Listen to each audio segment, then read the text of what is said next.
Bhatkal taluka carpenter ಕಾರ್ಮಿಕ ಸಂಘವನ್ನು ಉದ್ಘಾಟಿಸಿದ ಸಚಿವ ಮಂಕಾಳ ವೈದ್ಯ. ಕಾರ್ಪೆಂಟರ್ ವೃತ್ತಿ ಕೇವಲ ಮರದ ಕೆಲಸವಲ್ಲ, ಇದು ಮನುಷ್ಯನ ಬದುಕಿನ ಮೂಲಭೂತ ಅವಶ್ಯಕತೆಗಳನ್ನು ರೂಪಿಸುವ ಕಲೆ. ಸಚಿವ ಮಂಕಾಳು ವೈದ್ಯ ಹೇಳಿಕೆ. ಭಟ್ಕಳ ತಾಲೂಕಾ ಕಾರ್ಪೆಂಟರ್ ಕಾರ್ಮಿಕ ಸಂಘದ ಉದ್ಘಾಟನಾ ಸಮಾರಂಭವನ್ನು ಸಚಿವ ಮಂಕಾಳು ವೈದ್ಯರು ಮುಗುಳಿಕೋಣೆ ಗೋಪಾಲಕೃಷ್ಣ ದೇವಸ್ಥಾನದ ಕಲ್ಯಾಣ ಮಂಟಪದಲ್ಲಿ ಉದ್ಘಾಟಿಸಿದರು. ಕಾರ್ಯಕ್ರಮವನ್ನು ಉದ್ಘಾಟಿಸಿ ಅವರು ಮಾತನಾಡುತ್ತಾ, ಕಾರ್ಪೆಂಟರ್ ಸಮುದಾಯದ ಶ್ರಮ, ಕೌಶಲ್ಯ ಮತ್ತು ಸಮಾಜಕ್ಕೆ ನೀಡುವ ಅವರ ಕೊಡುಗೆಯ ಬಗ್ಗೆ ವಿಶೇಷವಾಗಿ ಮಾತನಾಡಿದರು. ಕಾರ್ಪೆಂಟರ್ ವೃತ್ತಿ ಕೇವಲ ಮರದ ಕೆಲಸವಲ್ಲ, ಇದು ಮನುಷ್ಯನ ಬದುಕಿನ ಮೂಲಭೂತ ಅವಶ್ಯಕತೆಗಳನ್ನು ರೂಪಿಸುವ ಕಲೆಯಾಗಿದೆ. ಮನೆ, ದೇವಾಲಯ, ಶಾಲೆ, ಆಸ್ಪತ್ರೆ ಈ ಎಲ್ಲ ಕಟ್ಟಡಗಳ ಹಿಂದಿರುವ ಶ್ರಮ ಕಾರ್ಪೆಂಟರ್ ಸಮುದಾಯದ್ದಾಗಿರುತ್ತದೆ.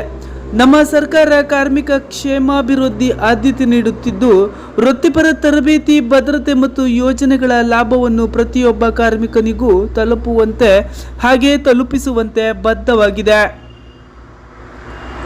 ಅವರು ತಮ್ಮ ಮಾತನ್ನು ಮುಂದುವರಿಸುತ್ತಾ, ತಂತ್ರಜ್ಞಾನ ಬದಲಾಗುತ್ತಿದೆ, ಬೇಡಿಕೆಗಳು ಬದಲಾಗುತ್ತಿದೆ, ಈ ವೃತ್ತಿ ಮತ್ತಷ್ಟು ಬಲಪಡಿಸಬೇಕಾದ ಅನಿವಾರ್ಯತೆ ಇದೆ. ಯುವಕರಿಗೆ ತರಬೇತಿ, ಆಧುನಿಕ ಉಪಕರಣಗಳ ಜ್ಞಾನ ಮತ್ತು ಸರ್ಕಾರದ ಸಹಕಾರ ಅಗತ್ಯ. ಕಾರ್ಪೆಂಟರ್ ಸಂಘಗಳು ಇವುಗಳನ್ನು ಸಮರ್ಥವಾಗಿ ನಡೆಸುತ್ತಿದೆ ಎಂಬುದು ನಮ್ಮ ಮನಸ್ಸಿಗೆ ಸಂತೋಷವನ್ನು ಕೊಡುತ್ತಿದೆ ಎಂದು ಹೇಳಿದರು. ನಾವು ಈ ಸಮುದಾಯಕ್ಕೆ ಯಾವುದೇ ಸೌಲಭ್ಯಗಳ ಅವಶ್ಯಕತೆ ಇದ್ದಲ್ಲಿ ಅವರಿಗೆ ಒದಗಿಸುವ ನಿಟ್ಟಿನಲ್ಲಿ ಕೆಲಸ ಮಾಡುತ್ತೇವೆ ಎಂಬ ಆಶ್ವಾಸನೆಯನ್ನು ನೀಡಿದರು. ಅಂದ್ರೆ ನೀವು ಎಲ್ಲರನ್ನ ಕೂಡಿಸ್ಕೊಂಡು ಮಾಡಲ್ಲ, ಇದರಷ್ಟು ದೊಡ್ಡ ಸಂತೋಷ, ಇದರಷ್ಟು ದೊಡ್ಡ ಕೆಲಸ ಬೇರೆ ಯಾವುದೂ ಇಲ್ಲ. ಹಾಗಾಗಿ ಇದರಿಂದ ಎಲ್ಲರಿಗೂ ಸಹಾಯ ಸಹಕಾರ ಆಗುವ ಹಾಗೆ ಇಡೀ ಭಟ್ಕಳ ತಾಲೂಕಲ್ಲಿ ಇರುವಂತ ಎಲ್ಲರಿಗೂ ಎಲ್ಲ ನಿಮ್ಮ ಏನು ಮರದ ಕೆಲಸ ಮಾಡ್ತಾರೆ ಅವ್ರಿಗೆಲ್ಲರಿಗೂ ಕೆಲಸನೂ ಸಿಗ್ಬೇಕು, ಯೋಗ್ಯವಾದ ರೇಟು ಸಿಗ್ಬೇಕು.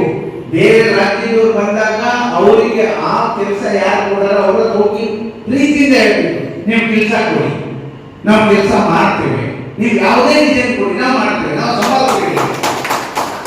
ಇಷ್ಟು ವ್ಯವಸ್ಥೆ ಇರುವಾಗ ನೀವು ಇದು ಮಾಡೋ ಸರಿಯಲ್ಲ, ಅದರಲ್ಲಿ ಪ್ರೀತಿಯಿಂದ ಹೇಳಿ, ನಾವು ಅದರಿಂದ ಪ್ರೀತಿಯಿಂದ ಎಲ್ಲರನ್ನ ಕೂಡಿಸ್ಕೊಂಡು ಅವ್ರು ಬರೆದಿದ್ದ ಹಾಗೆ ಅಥವಾ ಅವರಿಗೆ ಕೊಡದೆ ಇಲ್ಲಿವರೆಗೆ ಕೆಲಸ ಸಿಗಬೇಕು ಅನ್ನುವಂತ ವ್ಯವಸ್ಥೆಗೆ ತರುವ ನಾವು ನೀವು ಎಲ್ಲರೂ ಸೇರಿ ಹಾಗೆ ಮಾಡಿದಾಗ ಮಾತ್ರ ಎಲ್ಲರಿಗೂ ಕೆಲಸ ಸಿಗ್ತದೆ. ಮತ್ತೆ ಹೇಳಿದ್ರು ಹೇಳುವಾಗ ರೇಟು ಬಹಳ ವ್ಯತ್ಯಾಸ ಇದೆ. ನೀವು 10 ಕೆಲಸ ಮಾಡೋದು ಬೇಡ, ಕರೆಕ್ಟ್ ಆಗಿ ರೇಟ್ ಸಿಕ್ಕರೆ 1 ಕೆಲಸ ಮಾಡೋದು. ರೇಟ್ ಇವತ್ತಿಗೂ ಕರೆಕ್ಟ್ ರೇಟ್ ಇದೆ. ಮಧ್ಯದಲ್ಲಿ ಯಾರೋ ಒಬ್ಬ ಯಜಮಾನ ಇರ್ತಾನೆ, ನಮ್ಮ ಬೇಜಾರು ಮಾಡ್ಕೊಟ್ಟು ಕಷ್ಟ, ನೀವೇ ಅಲ್ಲ ಇಂಜಿನಿಯರ್ ಇರ್ತಾರೆ, ನಮ್ಮ ಯಾರೋ ಇರ್ತಾರೆ.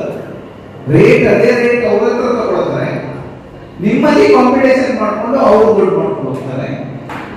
ನೀವು 45 ವರ್ಷ ಆದ್ಮೇಲೆ ಅವ್ರು ಹೇಳಿದ್ರು ಉಳಿ ಮೇಲೆ ಸುದ್ದಿ ಹೊಡೆದ್ರೆ ಕೈ ಮೇಲೆ ಹೇಳ್ತದೆ. ಆವಾಗ ಯೋಚನೆ ಮಾಡಿದ್ರೆ ನಾವು ಜಾಗೃತರಾಗದೇ ಇದರಿಂದ ಈ ಪರಿಸ್ಥಿತಿ ಬಂತು. ಈಗ ವ್ಯವಸ್ಥೆ ಹಾಳಾಗಿದ್ದು, ನಿಮ್ಮ ಸಂಘದಿಂದ ಕೆಲಸ ತಗೊಳ್ಳೋದು, ಒಂದು ರೇಟ್ ಫಿಕ್ಸ್ ಮಾಡೋದು, ಅದಕ್ಕೂ ರೇಟ್ ಯಾರಾದರೂ ಕಾಂಪಿಟೇಷನ್ ಮಾಡಿದ್ರೆ ಅವರಿಗೂ ವಿನಂತಿ ಮಾಡಬಹುದು. ಕಾರ್ಯಕ್ರಮದಲ್ಲಿ ಕಾರ್ಮಿಕ ಸಂಘದ ವತಿಯಿಂದ ಸಚಿವರನ್ನು ಸನ್ಮಾನಿಸಲಾಯಿತು. ಕಾರ್ಯಕ್ರಮದ ಅಧ್ಯಕ್ಷತೆಯನ್ನು ಸಂಘದ ಅಧ್ಯಕ್ಷ ಭಾಸ್ಕರ್ ಜಿ ಆಚಾರ್ಯ ವಹಿಸಿದ್ದರು. ಮಹೇಶ್ ಎಂಕೆ, ಗಿರೀಶ್ ಕೆಜೆ, ಗುರುಪ್ರಸಾದ್, ಗಂಗಾಧರ್ ಆಚಾರ್ಯ, ಗಣಪತಿ ನಾಗಪ್ಪಯ್ಯ ಆಚಾರ್ಯ ಮುಂತಾದವರು ಕಾರ್ಯಕ್ರಮದಲ್ಲಿ ಹಾಜರಿದ್ದರು. ಕಾರ್ಯಕ್ರಮದಲ್ಲಿ ಕಾರ್ಪೆಂಟರ್ ಸಮುದಾಯದ ಸದಸ್ಯರು, ಕಾರ್ಮಿಕ ಸಂಘಟನೆಗಳ ಪ್ರತಿನಿಧಿಗಳು, ಸಾರ್ವಜನಿಕರು ಹೆಚ್ಚಿನ ಸಂಖ್ಯೆಯಲ್ಲಿ ಪಾಲ್ಗೊಂಡಿದ್ದರು. ಸಚಿವ ಮಂಕಾಳು ವೈದ್ಯರ ವಿಶಿಷ್ಟ ಸಂದೇಶ, ಅವರ ಉಪಸ್ಥಿತಿ ಸಮಾರಂಭಕ್ಕೆ ಭವ್ಯ ಮೆರುಗನ್ನು ತಂದುಕೊಟ್ಟಿತ್ತು. ಕರಾವಳಿ ಸಮಾಚಾರ ನ್ಯೂಸ್ ಬ್ಯೂರೋ.